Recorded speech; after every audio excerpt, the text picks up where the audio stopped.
আল্লাহু আকবার,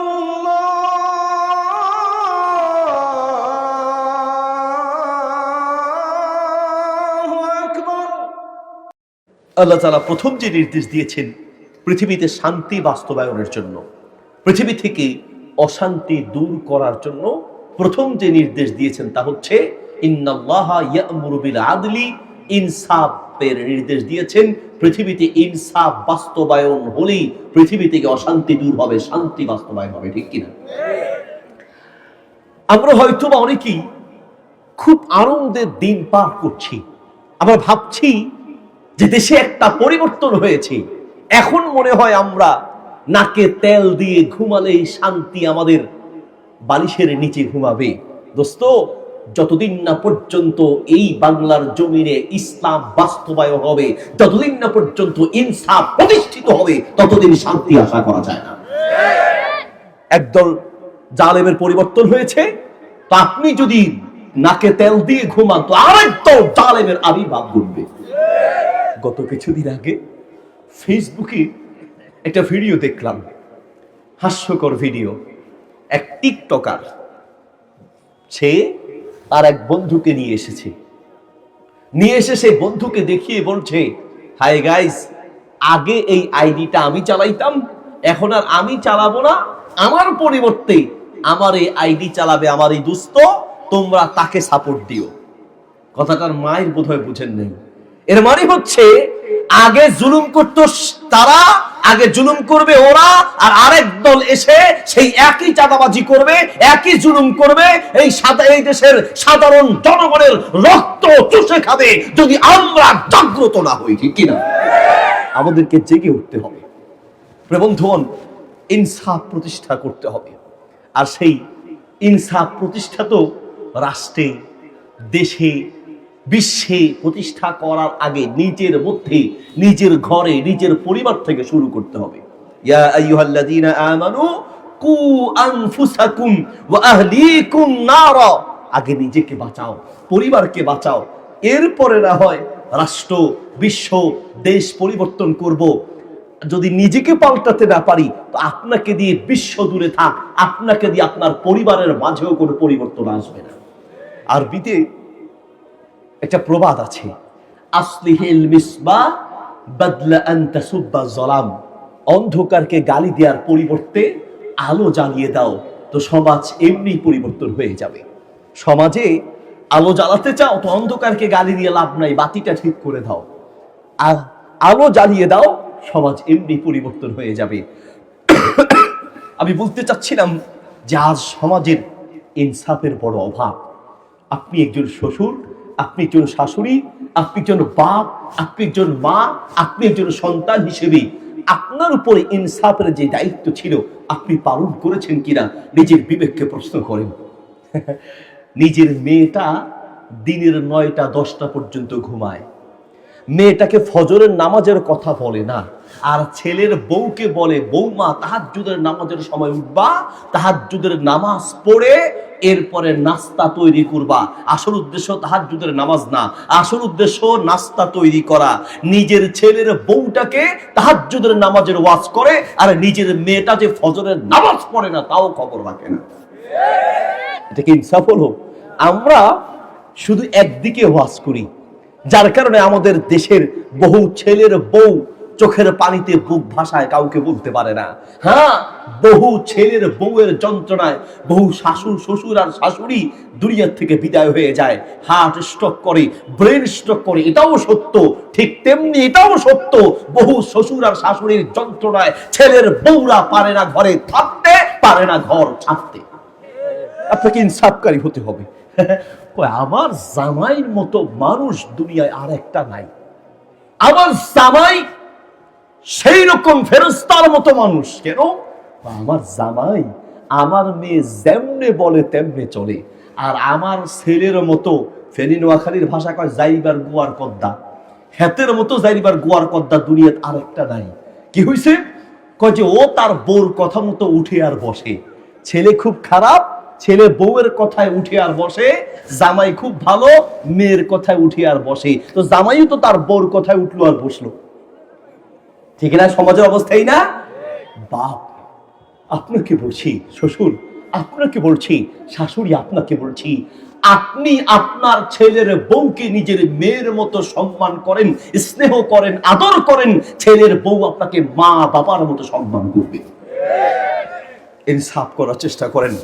মা বাপ ছেলের বউদেরকেও বলি, শ্বশুর শাশুড়ির ব্যাপারে ইনসাফ করার চেষ্টা করুন।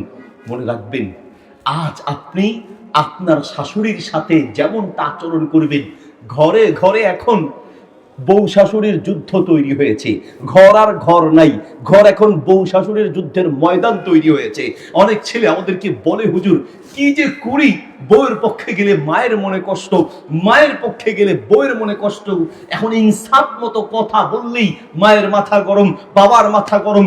কোন দিকে যে যাই, এটার সবচেয়ে বড় কারণ হলো ছেলের বউদের মাঝে অথবা শ্বশুর শাশুড়ির মাঝে কারো না কারোর মাঝে ইনসাফের বড় অভাব আছে। আপনি একটু ভাবেন, আজ ছেলের বউটার সাথে আপনি যে আচরণ করছেন, আপনার মেয়েটার সাথে যদি সেই আচরণ করে, তো আপনার কাছে কেমন লাগবে? বউ আপনাকে বলছি, একটু ভাবেন, আপনি আর শাশুড়ির সাথে যেমনটা আচরণ করছেন, আপনার মায়ের সাথে যদি তা আপনার ভাইয়ের বউ এমন আচরণ করে, তো আপনার কাছে কেমন লাগবে? মনে রাখবেন, আজ আপনি শাশুড়ির সাথে যা করছেন, আগামীকাল আপনার ছেলের বউ আপনার সাথে তাই করবে। ফেসবুকে কয়েকদিন আগে একটা লেখা পড়লাম, এক ছেলের বউ শুয়ে শুয়ে মোবাইল টিপছে, শুয়ে শুয়ে মোবাইল টিপছে। শাশুড়ি অন্ধ, চোখে দেখে না। ছেলের বউকে ডাক দিয়ে বললেন, বৌমা আমার পিঠটা খুব চুলকাচ্ছে, আমি অন্ধ তো পারছি না, তুমি একটু আমার পিঠটা চুলকায় দাও। তো বউ বলছে, একটু পিছনে আসেন, আমি উঠতে পারবো না, শুয়ে আছে তো উঠতে পারবে না। শাশুড়িকে বললেন, পিছে আসেন, আমি চুলকায় দিই। শাশুড়ি অন্ধ, সে পিছনে যেতে যেতে ঠিক ছেলের বউয়ের পায়ের কাছে গেছে। পায়ের কাছে যাওয়ার পরে বউ চিন্তা করলেন, হাত দিয়ে চুলকাই আর পা দিয়ে চুলকাই, বুড়ি তো আর চোখে দেখে না, একভাবে চুলকাই দিলেই হইল। এই জন্য শোয়া অবস্থায় পা দিয়ে শাশুড়ির পিঠটা চুলকায় দিছে। নাউজুবিল্লাহ বলেন। শাশুড়ি একটু আরাম পেয়েছে, আরাম পেয়ে দোয়া করছে, আল্লাহ আমার বউ আমাকে যেমনটা আরাম দিয়েছে, তুমি আমার ছেলের বউকেও এইভাবে আরাম দিও। আমরা যেমন দিছে, একটু মজা পেয়েছি, আরাম পেয়েছি, আমার বৌমাকেও তুমি এরকম একটু আরামের ব্যবস্থা করে, এইরকম আরামের ব্যবস্থা করে দিও। শাশুড়ি মারা গেলেন। বউ, তিনি এক সময় শাশুড়ি হলেন, ছেলেকে বিয়ে করালেন। ছেলের বউটা খুব ভালো বউ পড়েছে, নামাজে দিনদার মুত্তাকি। তো একদিন এই শাশুড়িরও পিঠ চুলকাচ্ছে, বলল, বৌমা একটু পিঠের কাছে এসে আমার পিঠটা চুলকায় দাও। পিঠ যখন চুলকানোর জন্য ডেকেছে, বউ পিঠের কাছে এসে সোজা হয়ে বসে আছে। আরে বৌমা, তুমি কি পাগল হয়ে গেলে নাকি? আমার তো সব কথা মানো, তো পিঠটা চুলকাচ্ছ না কেন? পিঠে তো খুব চুলকাচ্ছে। শাশুড়ি বলার পরে বৌমা বলছে, শাশুড়ি মা আমাকে মাফ করবেন, আমি অনেকক্ষণ ধরে চেষ্টা করছি আপনার পিঠ চুলকানোর জন্য। আমি যখনই হাত উঠাই, কে যেন আমার হাত দুইটাকে আটকায় রাখে, আমার হাত অবশ হয়ে যায়। আমি হাত দিয়ে পিঠ চুলকাতে চাচ্ছি, আমার হাত অবশ হয়ে যাচ্ছে। আমার পাটা কে যেন আপনার পিঠের দিকে নিয়ে যাচ্ছে, আমি কিন্তু ইচ্ছে করে আমার পাটা উপরে উঠাচ্ছি না, কে যেন পাটা আপনার পিঠের দিকে নিয়ে যাচ্ছে। শাশুড়ি বললেন, বৌমা পা দিয়ে আমার পিঠটা চুলকায় দাও, এটা আমার পাপের প্রায়শ্চিত্ত, এটা আমার পাপের কারণে, এটাই আমার প্রাপ্য ছিল, কারণ আমি আমার শাশুড়ির পিঠ পা দিয়ে চুলকাইছিলাম, এই জন্য আল্লাহ ওই বদদোয়া আমার জন্য কবুল করেছে। ঠিক কিনা? সংসারে আজ ইনসাফের বড় অভাব, ঘরে ঘরে যুদ্ধ, আর ঘরে যদি অশান্তি থাকে, নামাজের সেজদায় গিয়ে প্রশান্তি পাওয়া যায় না। নবী সাল্লাল্লাহু আলাইহি ওয়াসাল্লাম বলেন, চারটা জিনিস যার ঘরে আছে, এই দুনিয়াতে তার শান্তি আছে। নাম্বার 1, আরবাউন মিনাস সাআদা, এই দুনিয়াতে সুখ আর শান্তি পাওয়ার মাধ্যম হলো চারটা। 1 নম্বর হচ্ছে আল মারআতু সালিহাতু, যেই ঘরে সৎ বউ আছে, দিনদার স্ত্রী আছে, ভালো স্ত্রী যে ঘরে আছে ওই ঘরে শান্তি আছে। 2 আল মারকাব, একটা ভালো গাড়ি যার আছে। 3 আদ-দারুল ওয়াসি, একটা বড় ঘর যার আছে। 4 আল জারুস সালিহ, একটা ভালো প্রতিবেশী যার আছে। নবী সাল্লাল্লাহু আলাইহি ওয়াসাল্লাম বলেন এই দুনিয়ায় সুখ শান্তি পাওয়ার মাধ্যম 4টা, এর মধ্যে 1 নাম্বার মাধ্যম হলো ঘরে দিনদার স্ত্রী থাকা।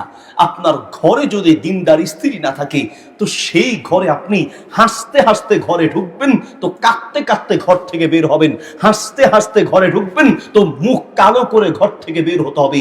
ঘরে যদি দিনদার স্ত্রী ভালো স্ত্রী না থাকে তো স্বামী কোনোদিন এই ঘরে ঢুকে শান্তি পেতে পারে না।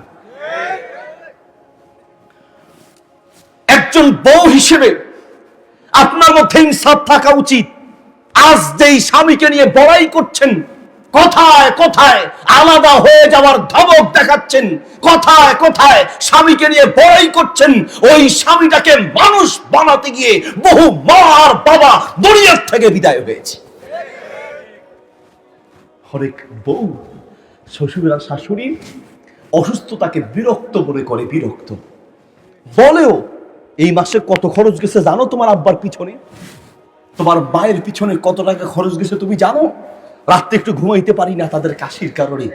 আমি তো বলি আমিও একজন বাপ, আমিও 2 ছেলে 1 মেয়ের বাবা, আলহামদুলিল্লাহ।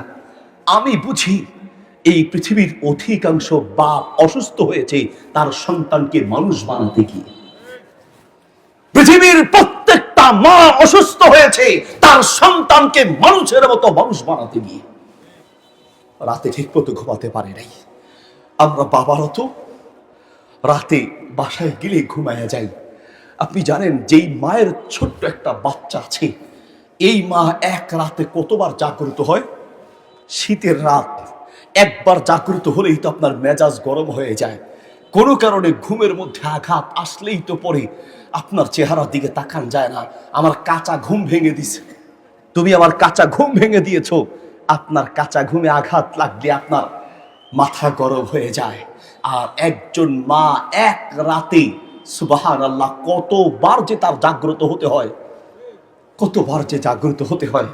ছেলে এসে মাকে বলছে, মা আমি বিদেশে থাকি আর দেশে আসার পরে বুঝলাম যে তুমি আমার বউয়ের উপরে কি পরিমাণ নির্যাতন করো। আমি বুঝতে পেরেছি তুমি যে কি পরিমাণ নির্যাতন আমার বউয়ের উপরে করো। আমি শ্বশুর বাড়িতে না গেলে বুঝতাম না। শ্বশুর বাড়িতে গেছে তো পিন দিছে, পিন ইনজেকশন দিছে। এসে বলছে, মা আমার উপরে তোমার হক আছে, আমি সেই হক আদায় করব। কিভাবে? তোমাকে আলাদা করে দিব, ঘর করে দিব, টাকা পয়সা লাগলে মাসে মাসে দিব, কিন্তু আমার সাথে তোমাকে রাখবো না, তোমার সাথে আমার সম্পর্ক থাকবে না, টাকা লাগলে টাকা দিব। এই কথা শোনার পরে মা, কোনো মায়ের কলেজা কি আস্ত থাকবে? বাথরুমে ঢুকলেন, চোখের পানি ফেলে কাঁদলেন, মনে মনে ভাবলেন যে নিশ্চয়ই আমার ছেলেকে ভুল বুঝানো হয়েছে। বের হয়ে সেজদায় পড়ে আল্লাহর কাছে দোয়া করতে লাগলেন, রব আমার ছেলে বুঝে নাই, তুমি তাকে বুঝার তৌফিক দাও। একটু কৌশল করলেন, ছেলেকে বললেন, বাবা আজ তুমি যে কথা বললে আমি মেনে নিব, অসুবিধা নাই, আলাদা করে দিও, ঘর একটা করে দিলে হবে, অসুবিধা নেই। তবে আমি একটা স্বপ্ন দেখেছি, আমার এই স্বপ্নটা একটু হুবহু পূরণ করো। কি স্বপ্ন দেখেছো মা বলো? তুমি বাজারে যাবে, বাজার থেকে একটা পাকা আম নিয়ে আসবে, আমটা বুকে নিয়ে ঘুমাবে, আর সকাল হলে পরে আমি তোমার বুকের উপর থেকে নিয়ে খাবো। ছেলে বলার পরে মা বলার পরে ছেলে বলছে, মা এটা কোনো কথা? তুমি এটা কোন পাগলামি করছো? না বাবা, এই কথাটা অন্তত রাখো। আচ্ছা ঠিক আছে। বাজারে গেলেন, একটা পাকা আম নিয়ে আসলেন, নিয়ে এসে বুকে নিয়ে ঘুমালেন। 5 মিনিট যেতে না যেতেই আমটা পিঠের তলে পড়ে চ্যাপ্টা হয়ে গেল। ছেলে মাকে গিয়ে বলছে, মা তুমি তো আমটা সকালে নিয়ে খাবে বলেছো, স্বপ্নে দেখেছো, কিন্তু মা আম তো আমি 5 মিনিট নিয়ে ঘুমাইতে পারি নাই, পিঠের তলে পড়ে চ্যাপ্টা হয়ে গেছে। মা চোখের পানি ছেড়ে দিয়ে বললেন, বাপ আমি আমটা খাওয়ার জন্য বলি নেই, আমি তোমাকে বোঝানোর জন্য বলেছি। তুমি আমাকে আলাদা করে দিয়ে আমার হক আদায় করতে চাচ্ছ। আজ একটা মাত্র রাত, এই আমটা বুকে নিয়ে ঘুমাতে পারো নাই। আর আমি তোমার জনম দুঃখিনী মা, একদিন দুই দিন নয়, 1 বছর 2 বছর নয়, 4-5টা বছর আমি তোমাকে বুকে নিয়ে ঘুমিয়েছি। আমি যদি তোমার মতো বেহুশ হয়ে ঘুমাতাম, তুমিও তো আমার পিঠের তলে পড়ে চাপটা হয়ে যেতে। বউ কোথায় পাইতা, শ্বশুর বাড়ি কোথায় পাইতা, কোথায় পাইতা? পৃথিবীর প্রত্যেকটা মা মিথ্যা কথা বলে, পৃথিবীর প্রত্যেকটা মা মিথ্যা বলে। আমার মাও মিথ্যা বলে, আপনার মাও মিথ্যা বলে, কিন্তু আমাদের বিশ্বাস মায়ের এই মিথ্যা আল্লাহ মাফ করে দিবেন। কারণ প্রত্যেকটা মা মিথ্যা বলে তার সন্তানের জীবন রক্ষার জন্য, সন্তানকে বেশি করে খাওয়ানোর জন্য বলে আমি খাবো না, আমি খেয়েছি, আমার ক্ষুধা নাই, অথচ খায় নাই। সন্তানকে খাওয়ানোর জন্য প্রত্যেকটা মা মিথ্যা বলে, ঠিক কিনা? বাপ নতুন বিয়ে করেছে, আগের মাটা মারা গেল, মারা যাওয়ার পরে সৎ মা বাসায় এনেছে। আপনারা কি বলেন? সৎমাই তো বলেন। সৎ মা আনার পরে এলাকার কিছু লোকেরা ও খালি প্যাঁচ লাগায়, খালি জিগায় তোমার নতুন মা কেমন আদর করে, নতুন মা কেমন আদর করে, সৎ মা কেমন। কিছু কিছু সৎ মা আছে আপন মায়ের মতো আদর পৃথিবীর কেউ করতে পারবে না, কিন্তু খুব ভালো আদর করে। তারপরও সে সৎ মায়ের বদনাম, যতই আদর করুক তারপর বদনাম থাকবেই। এগুলো এলাকার মানুষের কিছু খারাপ কালচার। তো ছেলেকে জিজ্ঞেস করে যে তোমার সৎ মা কেমন আর তোমার আপন মা কেমন ছিল, পার্থক্য কেমন? সেই ছেলে যাকে পায় তাকেই বলছে যে আমার সৎ মা সবসময় সত্য কথা বলে, আর আমার আপন মা সবসময় মিথ্যা বলতো। আমার আপন মা ছিল মিথ্যাবাদী, মিথ্যা বলতো, আর আমার সৎ মা সবসময় সত্য কথা বলে। একদিন বাপ খুব রাগ করলেন, ছেলেকে রুমে নিয়ে দরজা বন্ধ করে 2টা থাপ্পড় দিয়ে বলছে বেয়াদব, নিজের মাকে কেউ বদনাম করে, নিজের মায়ের নামে কেউ বদনাম করে, তুই আপন মাকে বললে মিথ্যুক। ছেলে চোখের পানি ছেড়ে দিয়ে বলছে বাপ আমি ঠিক বলেছি, আমার আসল মা মিথ্যা বলতো, আর আমার সৎ মা কখনো মিথ্যা বলে না, সর্বদা সত্য বলে। বলে মানেটা কি বুঝায়া বল। ছেলে বলছে মা আমার আসল মা আমাকে বলতো আজ স্কুলে না গেলে দুপুরের খানা বন্ধ, কিন্তু ঠিকই খাবার টাইম হলে খাবারটা ঠিকই দিত। আজকে পড়া না পারলে রাতের খাবার তোকে দিব না, ঘরে থাকতে দিব না, কিন্তু ঠিকই খেতে দিত, ঠিকই ঘরে রাখতো। মাঝে মাঝে বলতো আমি খাবো না, খেয়েছি আসলে খায় নাই, আমাকে খাওয়ানোর জন্য। আমার মা মিথ্যা বলতো, আর আমার সৎ মা কখনো মিথ্যা বলে না, সত্য বলে। যেই দিন বলতো যে আজকে খাওয়াবো না, ওই দিন দুনিয়া উল্টে গেলেও খাবার দেয় না। আসল মায়ের আর সৎ মায়ের মাঝে পার্থক্য এটাই যে আমাদের আসল মা আমাদেরকে রক্ষার জন্য সত্য সত্য নয় বরং মিথ্যা বলে, ঠিক কিনা? আপনি একজন সন্তান হিসেবে আপনাকে ইনসাফকারী হওয়া উচিত। ওয়াল্লাহি তাআলা বিল্লাহর কসম করে বলছি, সারা দুনিয়ার মানুষ হচ্ছে স্বার্থবাদী। যতদিন পকেটে টাকা থাকবে, শ্বশুর বাড়ির সেরা জামাই আপনি, বন্ধুর কাছে সেরা বন্ধু আপনি, এলাকার শ্রেষ্ঠ মানুষ আপনি, যতদিন খাওয়াতে পারবেন, যতদিন টাকা খরচ করতে পারবেন, ঠিক কিনা? করোনা ভাইরাস আসার পরে এমন অসংখ্য প্রমাণ আছে, ডাক্তার বলেছে করোনা ভাইরাস হলে তার কাছে যাওয়া যাবে না। করোনা ভাইরাস, করোনায় আক্রান্ত রোগীর কাছে গেলে যে যাবে সেও করোনায় আক্রান্ত হবে। আমরা সবাই সেটা বেড়ে চলেছি।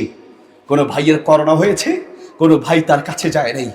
কোনো বন্ধু করোনা হয়েছে, অন্য বন্ধুরা তার কাছে যায় নাই। করোনা হওয়ার পরে শ্বশুর শাশুড়ি জামাইয়ের কাছে যায় নাই। করোনা হওয়ার পরে স্বামী পর্যন্ত স্ত্রীকে তালাক দিয়েছে, ইতিহাস আছে। স্ত্রী স্বামীর থেকে আলাদা হয়েছে, ইতিহাস আছে। ডাক্তার বলেছে করোনা রোগীর কাছে যাওয়া যাবে না। পৃথিবীর সব মানুষরা সেই বিধান মেনে চললেও করোনায় আক্রান্ত হলে রোগীর কাছে যাওয়া যাবে না। এই কথা কোনো মা মানে নাই, কোনো বাপ মানে নাই। প্রত্যেকটা বাপ তার সন্তানকে, অসংখ্য বাপ তার সন্তানকে কাঁধে করে হসপিটালে নিয়েছে। অসংখ্য মা করোনা আক্রান্ত হওয়ার পরেও সন্তানকে বুকে নিয়ে বসেছিল, ঠিক কিনা? সে করোনা বুঝে না, সে বুঝে আমার সন্তান, আমার কলিজার টুকরো সন্তান বুঝে। আব্দুল্লাহ ইবনে ওমর রাদিয়াল্লাহু আনহু কাবার এক পাশে দাঁড়িয়ে আছেন। এক তরুণ যুবক তার মাকে কাঁধে করে করে তাওয়াফ করাচ্ছে। মা হাঁটতেও পারে না, বসতেও পারে না, মাকে কাঁধে ধরে ধরে পুরো বাইতুল্লাহ তাওয়াফ করালো।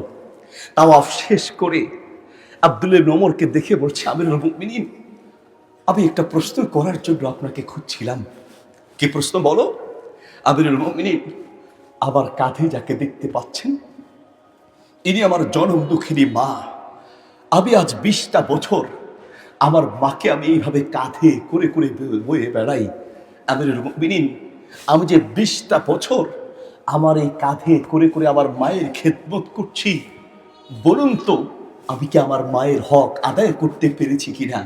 আব্দুল্লাহ ইবনে ওমর রাদিয়াল্লাহু আনহু মুস্কি হেসে দিয়ে বললেন, তুমি 20 বছর তোমার মাকে কাঁধে করে বয়ে বেড়াচ্ছ আর জানতে চাচ্ছ তার হক আদায় করতে পেরেছো কিনা?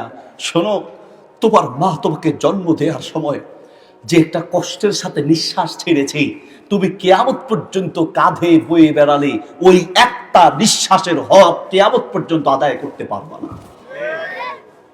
একটা নিঃশ্বাসের হক কিয়ামত পর্যন্ত আদায় করতে পারবা না। বর্তমান আধুনিক বিজ্ঞানী চিকিৎসকরা বলেন, একটা মানুষের, একটা জীবন্ত মানুষের হাত পা চারটাকে ধরে একসাথে পাস করে কয়েকটা ভাঙা দিলে একটা মানুষ যেই পরিমাণ কষ্ট পাবে, একটা সন্তানকে জন্ম দিতে গিয়ে একটা মা তার চেয়ে বেশি কষ্ট পায়। কিন্তু যখন সন্তানের চেহারার দিকে তাকায়, দুনিয়ার সব কষ্টের কথা ভুলে যায়। পৃথিবীর প্রত্যেকটা আমার মা নিজের সন্তানের, নিজের জীবনের চেয়ে নিজের সন্তানকে বেশি ভালোবাসে। আমি আমার মাকে প্রশ্ন করেছি, আপনিও প্রশ্ন করেন, পৃথিবীর সমস্ত মায়েরা একই জবাব দিবে।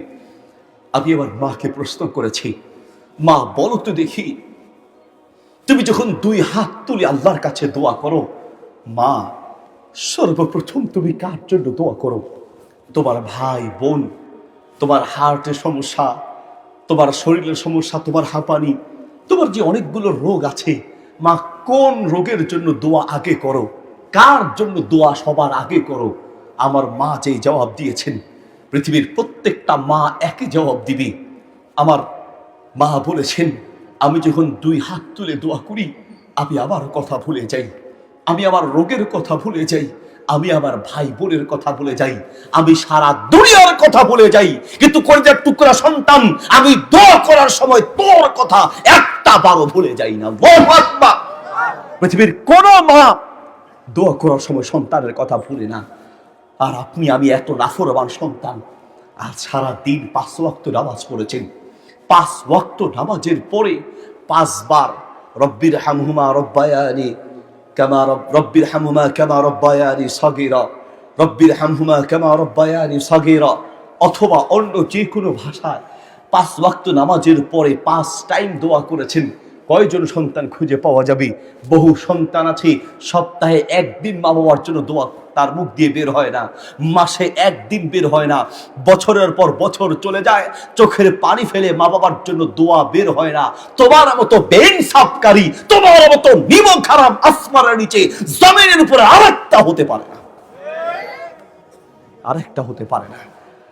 তোমাকে কে দিয়ে বুঝাই ইনসাফ কাকে বলে? ইনসাফ পৃথিবীতে মুখ দেখেছো, যার দয়ায় তুমি বড় হয়েছো, তুমি যদি সেই মা বাবার প্রতি তোমার ইনসাফ না থাকে, তো অন্য মানুষ তোমার থেকে ইনসাফ আশা করবে কি করে? কি করে ইনসাফ আশা করবে? শোনো, এই পৃথিবীতে প্রত্যেকটা সফল মানুষের ইতিহাস খুঁজে দেখো। এই পৃথিবীর প্রত্যেকটা সফল মানুষের ইতিহাস হচ্ছে মা বাবার সাথে ভালো আচরণ করেছে। মা বাবার কলিজায় আঘাত দিয়ে পৃথিবীর কেউ সফলতার দ্বার প্রান্তে পৌঁছাতে পারে নাই। আল্লাহর কসম, ইউআজ্জির লুকুবাতা, আল্লাহর নবী বলেন, এই পৃথিবীতে সবচেয়ে দ্রুত আল্লাহর গজব নাজিল হয় মা বাবার সাথে খারাপ আচরণ করার কারণে। ইউআজ্জির লুকুবাতা, পৃথিবীতে সবচেয়ে দ্রুত আল্লাহর গজব নাজিল হয় মা বাবার সাথে খারাপ আচরণ করার কারণে। আর পৃথিবীর সবচেয়ে বেশি সফলতা অর্জিত হয় মা বাবার সাথে ভালো আচরণ করার মাধ্যমে। নবী সাল্লাল্লাহু আলাইহি ওয়াসাল্লাম ওয়াইস কারনী নামক একজন ব্যক্তি, আপনারা ইতিহাস শুনেছেন, ওয়াইস কারনীকে উদ্দেশ্য করে ওমর রাদিয়াল্লাহু আনহুকে ডেকে বললেন, ওমর, কোরআন দেশ থেকে ওয়াইস কারনী নামক একজন ব্যক্তি আসবে, তুমি যদি সেই ওয়াইস কারনীকে পাও, তার কাছে দোয়া চেও। কেন? বলছে ওয়াইস কারণী এমন একজন ব্যক্তি, সে মায়ের খেদমত করতে করতে আল্লাহর কাছে এত মর্যাদাবান হয়েছে, ওয়াইস কারণী দোয়া করতে দেরি হয়, আল্লাহ কবুল করতে দেরি হয় না। আল্লাহু আকবার, মুস্তাজাবুদ দাওয়া হয়েছে। আপনারা জানেন প্যারাডক্সিক্যাল সাজিদের লেখক আরিফ আজাদ, তার লেখা একটা বাংলা বই আছে, পারলে প্রত্যেকটা সন্তানের পড়া উচিত। বাপ আপনার উচিত আপনার সন্তানকে এই বইটা বাধ্য করবেন পড়ার জন্য। মা মা মা ও বাবা বইটার নাম। সেখানে একটা ঘটনা উল্লেখ করা আছে, এবং সৌদি আরবের প্রসিদ্ধ প্রায় পত্রিকায় যে ঘটনাটা উল্লেখ করা আছে সেটা হলো, আদালতের সামনে এক বৃদ্ধ লোক দাড়ি পেকে এসেছে, এমন একজন লোক মাটিতে গড়াগড়ি দিয়ে কাঁদছেন। তাকে কাঁদতে দেখে সাংবাদিকরা এসে বলল, আপনি একজন বুঝের মানুষ, বয়স্ক মানুষ, আপনার কি মাথা খারাপ হলো? মাটিতে এইভাবে গড়াগড়ি দিয়ে কেউ কাঁদে? মুরব্বী বলছে, কেন কাঁদছি সেটা আমি জানি। আমার কলিজাটা বের করে আমার ভাই দিয়ে যাচ্ছে। কেন, কি হয়েছে? বলছে যে আমার ভাই আদালতে মামলা করেছে, সেই মামলায় রায় পেয়ে আমার ভাই আমার মাকে নিয়ে যাচ্ছে। আরে মাকে নেয়ার জন্য মামলা বুঝায় বলেন। বলছে আমার মাকে আমি আমার কাছে রেখেছিলাম, দীর্ঘদিন পর্যন্ত আমার ভাই আমার সাথে ঝগড়া করছে, আমার মাকে সে নিয়ে যাবে, তার বাড়িতে রাখবে। আমি বলেছি ভাই বাড়ি লাগলে বাড়িটা দিব, টাকা লাগলে টাকা দিব, সম্পত্তি লাগলে সম্পত্তি দিব, কিন্তু আমি মাকে দিতে রাজি নেই। আমার ভাই আদালতে মামলা করেছে, আমিও মামলা করেছি, মাকে আমি আমার কাছে রাখতে চাই। সৌদি আরবের আদালতে মামলা হয় মা বাপকে নিজের বাড়িতে রাখার জন্য, আর আমাদের দেশে বিচার হয়, মামলা হয় মা বাপকে ঘর থেকে বের করে দেওয়ার জন্য। কারণ মা বাবার যে গুরুত্বটা আমরা বুঝতে পারিনি। শেষ পর্যন্ত আদালতে মামলা হলো, সেই মামলার রায় আসলো। কাজী সাহেব বললেন, এতদিন যেহেতু আমার কাছে ছিল, এখন থেকে আমার ভাইয়ের কাছে থাকবে, এই জন্য আমার ভাইকে আমার মায়ের দায়িত্ব দেওয়া হয়েছে। ভাই যখন মাকে নিয়ে যাচ্ছে, আমার তো মনে হয় যেন আমার জান্নাতটা নিয়ে যাচ্ছে, আমার তো মনে হয় যেন আমার দুনিয়ার রহমতটা নিয়ে যাচ্ছে। নবী সাল্লাল্লাহু আলাইহি ওয়াসাল্লাম বলেছেন, তিনটা গুণ যার মাঝে থাকবে ওই ব্যক্তির হায়াত আল্লাহ বাড়িয়ে দিবেন। ইয়াজিদনা ফিল আমার, তার হায়াত আল্লাহ বাড়িয়ে দিবেন, তার রিজিক বাড়িয়ে দিবেন। তিনটা গুণ যার মাঝে থাকবে, এক নাম্বার সিলাতুর রহিম, আত্মীয়র সাথে সুসম্পর্ক। দুই, হুসনুল জিওয়ার, প্রতিবেশীর সাথে সুসম্পর্ক। তিন, হুসনুল খুলুক, যার চরিত্রটা ভালো। এই তিনটা গুণ, এক, আত্মীয়র সাথে ভালো সম্পর্ক যে রাখে, দুই, প্রতিবেশীর সাথে যে ভালো সম্পর্ক রাখে, তিন, হুসনুল খুলুক, যার চরিত্রটা সুন্দর, চরিত্রটাকে ভালো রাখে। এই তিনটা গুণ থাকলে আল্লাহ তার হায়াত বাড়িয়ে দিবেন। এক নম্বর গুণ হচ্ছে সিলাতুর রহিমি, আত্মীয়র সাথে সুসম্পর্ক রাখা। আর পৃথিবীর সবচেয়ে বড় আত্মীয় হচ্ছে মা বাবা। মা বাবার চেয়ে বড় কোনো আত্মীয় পৃথিবীর বুকে আরেকজন হতে পারে না। ওয়াল্লাহি ওয়াল্লাহি, পৃথিবীর প্রত্যেকটা মার বাপ তার নিজের জীবনের চেয়ে সন্তানকে বেশি ভালোবাসে। আমরা আবার অনেকে মায়ের ভালোবাসা বুঝি, কিন্তু বাবার ভালোবাসাটা বুঝতে পারি না। অনেকে মায়ের খুব পাগল, মাকে কলিজা দিয়া ভালোবাসে, কিন্তু বাপকে দুই চোখের কাছেও দেখতে পারে না। কারণ বাবারা তো মায়ের মতো হাউমাউ করে কাঁদতে পারে না, বাবারা তো মায়ের মতো চোখের পানি ফেলে কাঁদতে পারে না। বাবারা চোখ দিয়া কাঁদে না, বাবারা কলিজার রক্ত দিয়া কাঁদে। বাবারা তাদের কষ্ট পৃথিবীর কাউকে দেখাতে পারে না। আমার পরিচিত এক ভাই, তিনি ক্যান্সারে আক্রান্ত হয়েছেন। বাড়ি ঘর টাকা পয়সা যা আছে সব শেষ, শুধুমাত্র বাড়িটা বাকি আছে। তার এক বন্ধুকে ফোন দিয়ে বললেন, দোস্ত একটু হসপিটালে আসো, দেখা করব। হসপিটালে যাওয়ার পরে তার হাতে 5 লক্ষ টাকার একটা চেক তার হাতে দিয়ে বলল, দোস্ত তুমি তো জানো আমার ক্যান্সার হয়েছে, আমার সব শেষ, আমার সব টাকা পয়সা এইভাবে শেষ হয়ে গেলে তুমি তো জানো আমার একটা কলিজার টুকরা মেয়ে আছে, তো আমার মেয়েটারে কি হবে? এই জন্য তোমাকে কসম করে ওয়াদা করতে হবে, এই 5 লক্ষ টাকার চেক রাখবে আর কসম করে বলবে, আমি যদি মাটির তলেও ঢুকে যাই, আমি যদি দুনিয়ার থেকে বিদায় হয়ে যাই, এই 5 লাখ টাকার 1 টাকা আমার পিছনে নয়, আমার মেয়ে তার ভবিষ্যতের জন্য রেখে দিবে। পৃথিবীর প্রত্যেকটা বাপ নিজে খেয়ে না খেয়ে ইনকাম করে, রুজি করে, ইনকাম করে দেশ ছেড়ে বিদেশে যায় শুধুমাত্র সন্তানদের ভবিষ্যতের কথা চিন্তা করে। বলেন আপনি বাপ, আপনার এই পেটের জন্য কয় টাকা লাগে, কয়টা পয়সা আপনার লাগে, কয়টা টাকা আপনার মানে এই পেট চালানোর জন্য লাগে? বাপেরা যে পরিশ্রম করে কষ্ট করে সন্তানের জন্য করে। আমি আমার বাবার সাথে হোটেলে মাঝে মাঝে নাস্তা করতে যেতাম। ওয়াল্লাহি আমি জীবনে কোনোদিন আমার বাপকে দেখি নেই রুটি দিয়ে গোস্ত দিয়ে নাস্তা করেছেন। এখানে যারা মুরব্বী আছেন সবাই আমার সাথে একমত হবেন, আমাদের বাবারা হোটেলে গিয়ে নাস্তা করলে বেশি থেকে বেশি রুটি ডাল ভাজি, পরোটা ডাল ভাজি, অথবা পরোটার সাথে চা, কাবাব, গোস্ত, এই সব আমাদের বাবারা খুঁজতেন না। কারণ ইনকাম কম ছিল, টাকা পয়সা কম ছিল। তারা চিন্তা করতেন হোটেলে গিয়ে এত দাবি নাস্তা না করে প্রয়োজনে 1-2 কেজি গোস্ত নিয়ে সন্তান সহ একসাথে খাবো।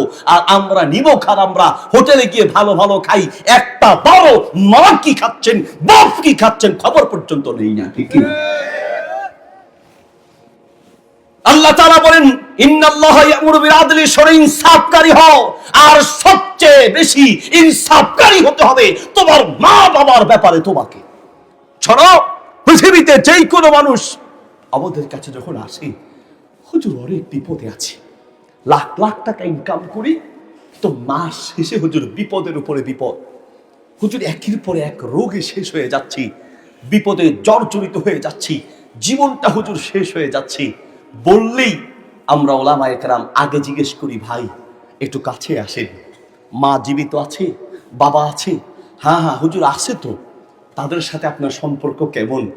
না হুজুর বললেন না, মা বাপ বুঝে না হুজুর, এদের মতো জালেমান নাই হুজুর, আমার উপরে খুব জুলুম করছে, নাউজুবিল্লাহ বলেন।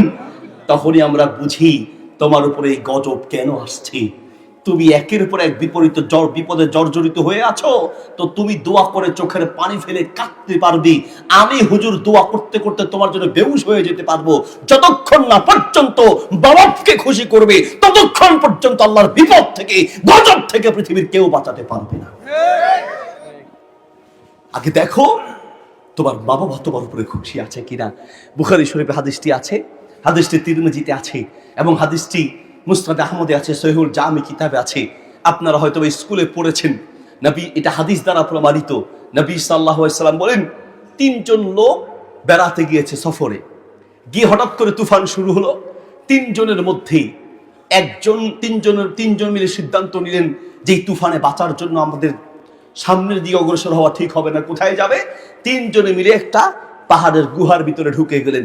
পাহাড়ের গুহার ভিতরে ঢোকার পরে তুফানের কারণে একটা পাথর গড়াতে গড়াতে এসে যেই মুখ দিয়ে ঢুকলেন সেই মুখের দরজা বন্ধ হয়ে গেল।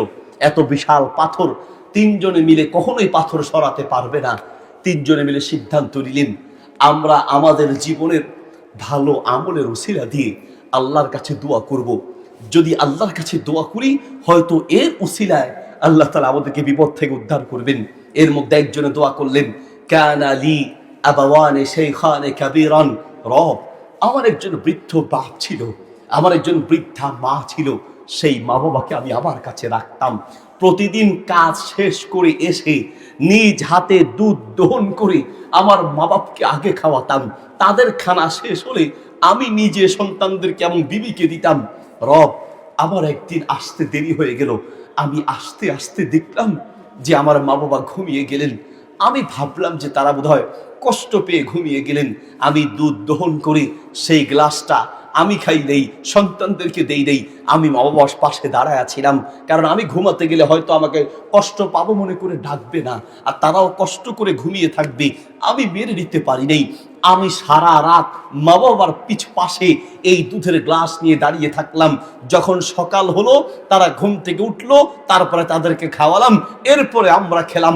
মালিক এই আমলটুকুন যদি তোমার পছন্দ হয়, এর উসিলায় পাথরটা সরায়া দাও। দোয়া করতে দেরি হয়েছে, পাথরটা সরে যেতে দেরি হয় না। পৃথিবীতে দোয়া কবুল হওয়ার অনেকগুলো মাধ্যমের মধ্যে এটা একটা মাধ্যম। আমরা তো দোয়া করি কিন্তু দোয়া করতে জানি না হুজুর। এত দোয়া করছে হুজুর, কিন্তু কই হুজুর দোয়া তো কবুল হয় না। দোয়া কবুল হওয়ার কিছু সময় আছে, যেই সময়গুলোতে খুঁজে খুঁজে দোয়া করতে হয়। যেমন জুমার দিন আসরের নামাজের পর থেকে মাগরিব পর্যন্ত এই সময়টা দোয়া কবুল হয়। আর আমরা এই সময়কে বানিয়েছি আপনার ছবি দেখার জন্য, খেলার জন্য, সিনেমা দেখার জন্য। জুমার দিন আসরের পর থেকে মাগরিব পর্যন্ত এই সময় দোয়া করলে দোয়া দ্রুত কবুল হয়। ফি জাউফিল লাইল, শেষ রাতে দোয়া করলে দোয়া দ্রুত কবুল হয়। বাইনাল আযানাইন, দুই আজানের মাঝে, মানে আজান এবং ইকামতের মাঝে দোয়া করলে দোয়া দ্রুত কবুল হয়। ফিস সাফার, সফরে থাকা অবস্থায় দোয়া করলে দোয়া কবুল হয়। ইনদা নুজুলিল গাইস, যখন বৃষ্টি নামে, বৃষ্টি, এই বৃষ্টি নামা অবস্থায় দোয়া করলে দোয়া দ্রুত কবুল হয়। ইনদা জুলিমা, যখন আপনার উপরে জুলুম করা হচ্ছে, এই জুলুম রত থাকা, জুলুম মাজলুম অবস্থায় দোয়া করলে সেই দোয়া দ্রুত কবুল হয়। ইসমে আজম পড়ে দোয়া করলে দোয়া দ্রুত কবুল হয়। ইসমে আজম কি? আল্লাহুম্মা ইন্নী আসআলুকা বিআন্নাকা আনতাল্লাহ আহাদুন সামাদুন আল্লাযী লাম ইয়ালিদ ওয়া লাম ইউলাদ ওয়া লাম ইয়াকুল লাহু কুফুয়ান আহাদ। এই দোয়া পড়ার পরে দোয়া করলে সেই দোয়া দ্রুত কবুল হয়। দুরূদ পড়ার পরে দোয়া করলে দোয়া দ্রুত কবুল হয়। সিজদায় পড়ে দোয়া করলে দোয়া দ্রুত কবুল হয়। মা বাবার খেদমত করে সেই খেদমতের উসিলা দিয়ে দোয়া করলে দোয়া দ্রুত কবুল হয়। দোয়া যদি কবুল করাতে চান তো পৃথিবীর অন্য কারো কাছে দোয়া চাওয়ার আগে মা বাবার কাছে দোয়া চান। বলতে চাচ্ছিলাম ইনসাফ করতে হবে। আপনি একজন ঘরের মানুষ, এদিকে একজন পুরুষ হিসেবে মা বাবার সাথে আপনার ইনসাফ করতে হবে। এর মানে এই নয় মা বাবার সাথে ইনসাফ করবেন কিন্তু স্ত্রীর উপরে বেইনসাফি করবেন, জুলুম করবেন, এটাও হতে পারবে না।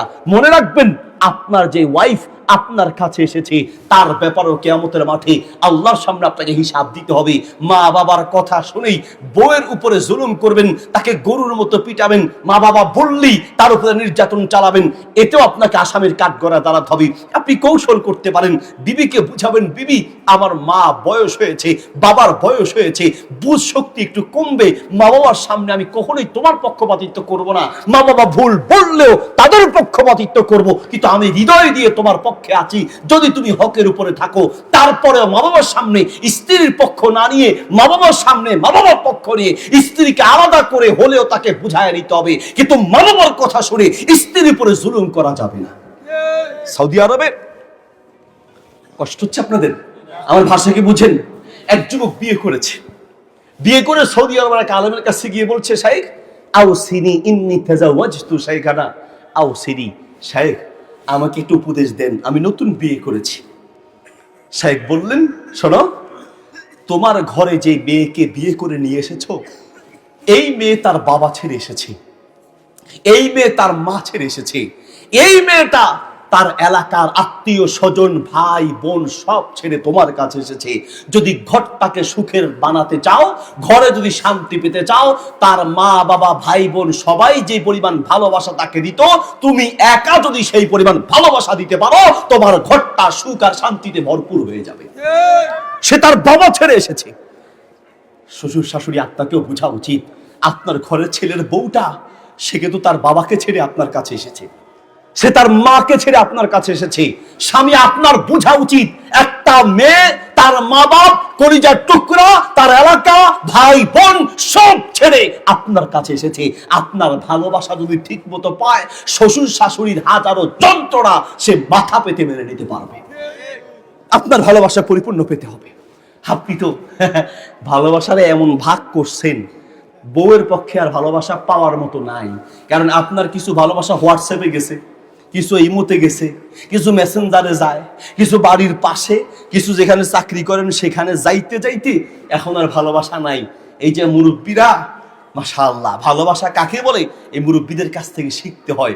বয়স হয়ে গেছে 50, বয়স হয়ে গেছে 60, বয়স হয়ে গেছে 70, এখন পর্যন্ত বুড়িরে না দেখলে ঘুম আসে না। কোথাও বুড়ি বেড়াতে গেলে মুরব্বীর রাতে ঘুম নাই। আরে বাবা কি হয়েছে? কয় না এমনি, লজ্জায় বলতে পারে না। এখনো আদর করে বুড়িকে চুপে চুপে হলেও ডাকে, ময়না, টুনটুনি, কলিজা। বউ যদি মারা যায় তো কয়দিন পরে দেখবেন যে মুরব্বী সেও মারা যায়। আর যদি মারা নাও যায়, দেখলেই বোঝা যায় আধা মরা হয়ে আছে। স্বামী মারা গেলে কিছুদিন পর স্ত্রী মারা যায়, স্ত্রী মারা গেলে কিছুদিন পরে স্বামী মারা যায়, আর মারা না গেলেও চেহারার দিকে তাকালেই বোঝা যায় যে কলিজার টুকরাকে হারিয়েছে। ভালোবাসা কাকে বলে তাদের কাছ থেকে শিখা দরকার। আর আমাদের যেই ভালোবাসা, বিয়ে করেছে মাত্র 2 সপ্তাহ, দিয়ে দিছি হুজুর। সকাল থেকে সন্ধ্যা পর্যন্ত আমরা অফিসে গিয়ে বসে থাকি, কি হয়েছে ভাই? হুজুর বিপদ। কি বিপদ? দিয়ে লেছি হুজুর। কি দিছেন? হুজুর 3 কথা। এখন মুখ দিয়ে বলতে তার লজ্জা লাগে, এখন বলে না। 3 কথা তো কি 3 কথা কি কেমনে কইছেন? হুজুর আবার বলবো, একবার তো বইলে বিপদে পড়ছি।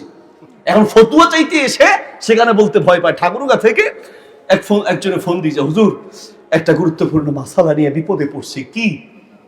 হুজুর আমি আমার বউরে তালাক দিছি। তো তালাক তো দিছেন ভালো কথা, এলাকার আলেমদের কাছে যান, গিয়ে এলাকার আলেমদের কাছে মাসালা জিজ্ঞেস করেন। কয় না হুজুর, এই মাসালা নিয়ে হুজুরদের কাছে গেছি, যার কাছে যাই হুজুর নিজেই বিপদে পড়ে। কেন? হুজুর তালাকটা সাইজ মতো হয় নাই। তালাকটা সাইজ মতো হয় না। তো কোন সাইজের তালাক দিছেন? তালাক দেওয়ার সময় বলছি তোরে তালাক, তোর মারে তালাক, তোর আব্বারে তালাক, তোর 14 গোষ্ঠীর তালাক, তোর 100 200 300 কয়শো। তাই বলবো আপনার গোডাউনে কি তালাক আর আসিল না? আর আসিল না? হুজুর রাগ উঠছে তো, মাথা ঠিক আসিল না।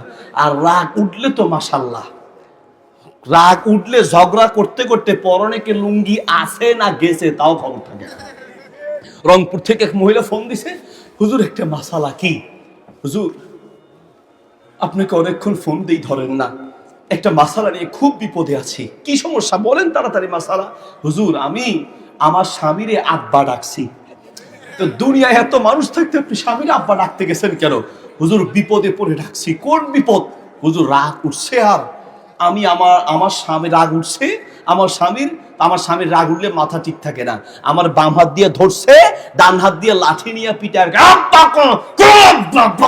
শেষ পর্যন্ত আমি আব্বা কইয়া তারপরে বাঁচছি। এখন হুজুর মাসালা দেন। এই হলো আমাদের। এই জন্য রাসূল সাল্লাল্লাহু আলাইহি ওয়াসাল্লাম বলেন, শোনো, এক সাহাবী ডান দিক থেকে আসছে, আউসিনি ইয়া রাসূলুল্লাহ, আমাকে উপদেশ দেন। আল্লাহ রাসূল বলেন, লা তাকদব, রাগ করিও না। আবার বাম দিক থেকে এসেছে, ইয়া রাসূলুল্লাহ আউসিনি, আমাকে উপদেশ দেন। আল্লাহ রাসূল একই কথা বললেন, লা তাকদব, রাগ করিও না। আরেকজন সামনে থেকে আসছে, আবার সামনে থেকে আসছে, ওই একই উপদেশ, রাগ করিও না, রাগ করিও না।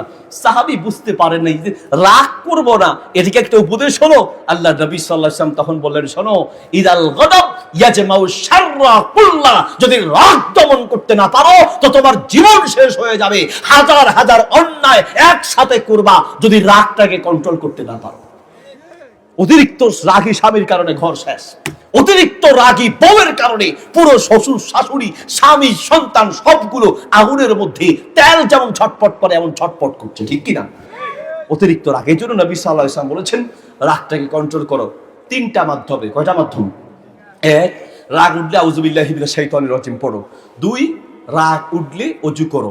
3, ইজা ওয়াদিবতা ফাতাওয়াদ, রাগ উঠলে ওযু করলে রাগ কিছু কমে যায়। আর 3 নাম্বার হচ্ছে নিজের অবস্থানটা চেঞ্জ করবেন। দাঁড়ানো থাকলে বসে যাবেন, বসা থাকলে দাঁড়িয়ে যাবেন, শুয়ে যাবেন, একটু নিজের অবস্থান চেঞ্জ করবেন। এইভাবে রাগটাকে কন্ট্রোল করা শিখেন।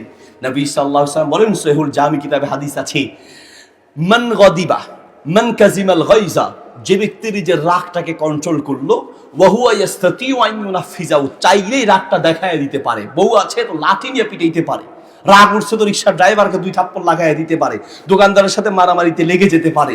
আল্লাহ রাসূল সাল্লাল্লাহু আলাইহি ওয়াসাল্লাম বলেন, না, রাগ উঠেছে সে মুখ দিয়ে কিছু না বলে, হাত দিয়ে কিছু না করে, শরীর দিয়ে কিছু না করে, নিজের রাগটাকে যদি নিজে কন্ট্রোল করতে পারে, আল্লাহর নবী বলেন, মালা আল্লাহু কলবাহু রিদান ইয়াউমাল কিয়ামাহ, কিয়ামতের দিন আল্লাহ তার অন্তরকে সব ধরনের খুশি দিয়ে পরিপূর্ণ করে দিবেন। এটা সহজে হয় না।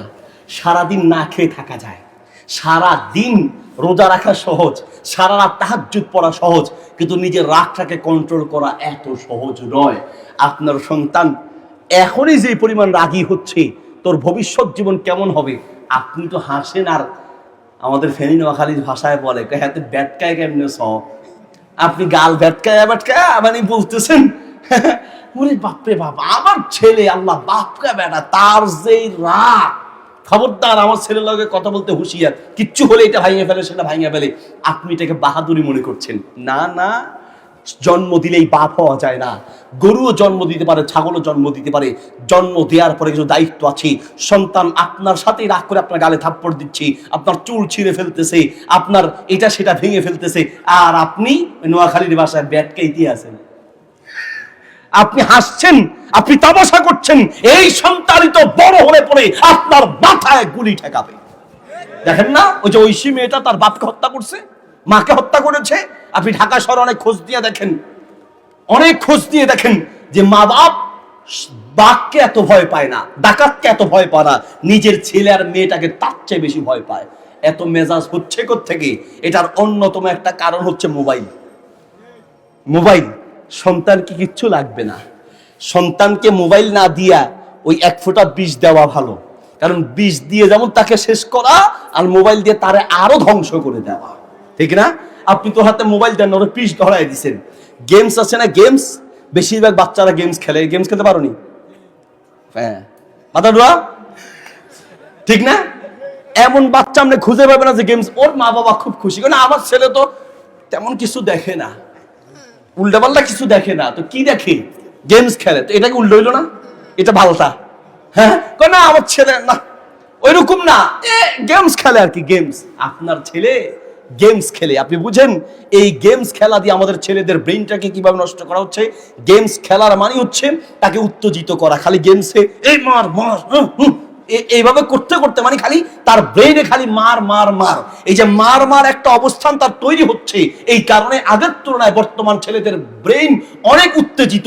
একটু দেখে একটু হলেই মাথা গরম হয়ে যায়, এটা ভেঙে ফেলে সেটা ভেঙে ফেলে, ঠিক কিনা? ছেলেকে মোবাইল থেকে দূর রাখার চেষ্টা করবেন। একটা সন্তানকে মানুষ করা এত সহজ নয়।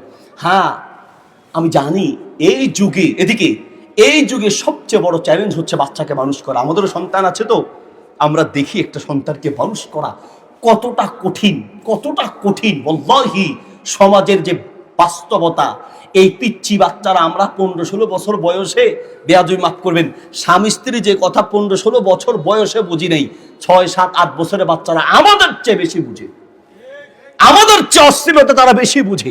আপনি ঠিক মতো ফেসবুক বুঝবেন না, আপনি গেমস কোথায় কোন কিভাবে নামাই আপনি বুঝবেন না, এই বাচ্চাগুলো আরো বেশি বুঝে। দোষ কার? ছেলের দোষ না। কুল্লুকুম রাইন ওয়া কুল্লুকুম মাসউলুন আন রাইয়াতিহি। আপনি দায়িত্বশীল, দোষ হচ্ছে আপনার। নবী সাল্লাল্লাহু আলাইহি সাল্লামের কথা, রাইফেলের গুলি মিস হতে পারে, আল্লাহর নবীর কোনো কথা মিস হতে পারে না। মিশকাতুল মাসাবি হাদিসটি আছে, তিনি বলেন কুল্লু মাউলুদি ইউলাদু আলাল ফিতরা। প্রত্যেকটা সন্তান জন্মগ্রহণ করে সততার উপরে, সে ভালো হিসেবে পৃথিবীতে এসেছে।